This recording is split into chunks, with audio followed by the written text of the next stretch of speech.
Thank you for watching, liking, commenting, sharing, and subscribing right now. What are you doing, Dad?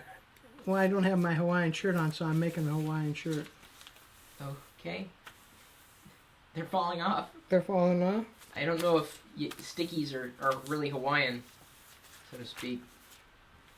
Say hello, everybody. Hello, everybody. So you too.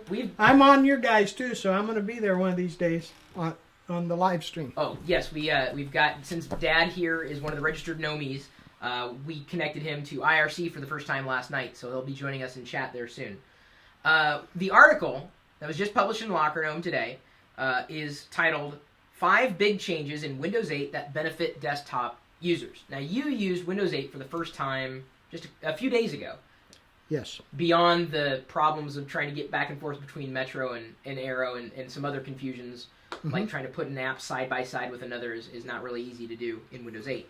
But there are 5 big changes that could impact you, and I wanted to get your take, if you even understand what these changes are, since you are probably, there are more of you in this world than people like me or people in our general community. Okay. So feel free to talk to the camera there. Okay. The first big change, and this is really, to me, it's a really big change. There's a new task manager. It's been almost completely revamped. I currently don't particularly use well, I guess I do use a task manager. That's like a to-do list deal. It's more like the programs that are running on your system. So it looks a bit like this. There's a screenshot on the article. You've probably never used Windows Task Manager before. Never have. No need. I have no need to use it. So you would use it to view your CPU usage, your memory usage, your disk usage, the speed of your computer that it's currently running at. I don't use that. Okay. Now, once in a while, I do go online and check the speed of my connection, just to see if that's working the way it should be. That doesn't really come with Windows 8, although there's a bandwidth monitor on Windows 8.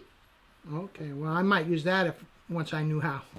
Okay. So the second one that's a really big change is enhanced security. What do you think about that? Well, security is a big issue with me, and the best way I feel for me to handle security is when I'm working on the computer, it's on, and when I'm not working on the computer, it's off. So that's kind of my own personal security. I would have to learn more about the security, because sometimes if you're talking about, like, if you set the security high, medium, that kind of thing, sometimes if you set that in the wrong place, it causes you problems on certain sites on the internet that you really choose to visit, and then something usually pops up on the screen that allows you to kind of temporarily bypass the security. Okay, the third one is improved startup times and faster performance. So now, I would like that in any computer, but then I'm still kind of, I'm DSL at home, so I like coming to Chris's because everything's so quick when we get on the computer here. But yeah, speed's good. I think the more speed, the better, especially as the technology makes all this stuff happen quicker. And certain optimizations that Microsoft's made, Windows 8 can even perform better in certain tasks than even Windows 7 could on the same computer. Well, again, once I would learn that, I think that would be a nice benefit. Okay, another big enhancement is to the Aero desktop, or the classic desktop that you've known, and dual monitor support. I mean, so you can have 2 monitors? Yeah, better support for 2 monitors. And you've always been able to have that. Okay, because I showed Chris the computer I'm thinking about buying to replace my tower at home, and I plan to have 2 screens so I can become like my son, except now I see he's got 1, 2, 3, 4, 5, so I got to go a long way. But I don't think they're all hooked up to the computer. No, they're not the same. And then the biggest change to Windows, and this is pretty apparent to everybody, is what they call the Metro UI. So remember those little tiles and squares that you're moving around, the boxes? Mm-hmm. Those are supposed to be windows. That's why they're like that. Well, that's one way of looking at it. This is the Metro UI. Okay.